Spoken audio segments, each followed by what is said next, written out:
ರೈತರಿಗೆ good news. PM Kisan Samman Nidhi ಅಡಿ ನೀಡುತ್ತಿದ್ದ ಸಹಾಯಧನವನ್ನು ಹೆಚ್ಚಿಸಲು ಕೇಂದ್ರ ಸರ್ಕಾರ ಚಿಂತಿಸಿದೆ. ಹಾಗಾದರೆ ಕೇಂದ್ರದಿಂದ ರೈತರಿಗೆ ಎಷ್ಟು ಸಹಾಯಧನ ಸಿಗುತ್ತೆ? ಡೀಟೇಲ್ಸ್ ನಿಮ್ಮ ಮುಂದೆ. ರೈತರ ವ್ಯವಸಾಯಕ್ಕೆ ಅನುಕೂಲವಾಗಲೆಂದು ಕೇಂದ್ರ ಸರ್ಕಾರ ಧನ ಸಹಾಯ ಒದಗಿಸುವ ಪಿಎಂ ಕಿಸಾನ್ ಸಮ್ಮಾನ್ ನಿಧಿ ಯೋಜನೆಯಲ್ಲಿ ಹಣದ ಮೊತ್ತ ಹೆಚ್ಚಿಸಲು ಕೇಂದ್ರ ಸರ್ಕಾರ ಯೋಜಿಸಿದೆ. ವರ್ಷದ ಹಿಂದೆಯೇ ಈ ಬಗ್ಗೆ ವರದಿಗಳಿದ್ವು. ಈಗ ಈ ವಿಚಾರ ದಟ್ಟುವಾಗ್ತಾ ಇದೆ.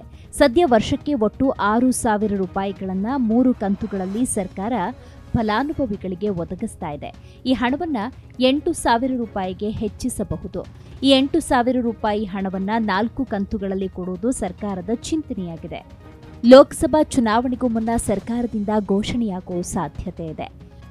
ಪಿಎಂ ಕಿಸಾನ್ ಯೋಜನೆ ಮಾತ್ರವಲ್ಲ, ಪಿಎಂ ಗರೀಬ್ ಕಲ್ಯಾಣ ಯೋಜನೆಯ ಮೊತ್ತವನ್ನು ಸರ್ಕಾರ ಹೆಚ್ಚಿಸುವ ಸಾಧ್ಯತೆ ಇದೆ. ಏಪ್ರಿಲ್ ಮತ್ತು ಮೇ ತಿಂಗಳಲ್ಲಿ ಲೋಕಸಭಾ ಚುನಾವಣೆ ನಡೆಯುವ ಸಾಧ್ಯತೆ ಇದ್ದು, ಫೆಬ್ರವರಿಯಲ್ಲಿ ಸರ್ಕಾರದಿಂದ ಈ ಬಗ್ಗೆ ಪ್ರಕಟಣೆ ಬರಬಹುದು. ಪಿಎಂ ಕಿಸಾನ್ ಯೋಜನೆಯಲ್ಲಿ ಪ್ರತಿ 4 ತಿಂಗಳಿಗೊಮ್ಮೆ ಫಲಾನುಭವಿ ರೈತರ ಬ್ಯಾಂಕ್ ಖಾತೆಗಳಿಗೆ 2,000 ರೂಪಾಯಿ ಹಣವನ್ನು ಸರ್ಕಾರ ವರ್ಗಾಯಿಸುತ್ತೆ.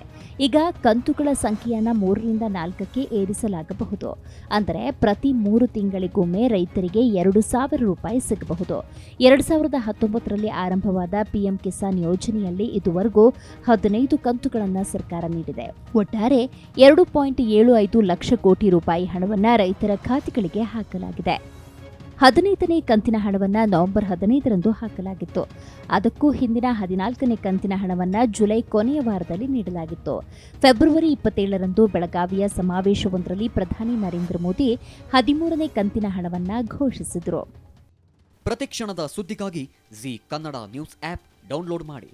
Live TV, latest updates, entertainment, lifestyle, technology ಸುದ್ದಿ ನಿಮ್ಮ ಅಂಗೈಯಲ್ಲಿ.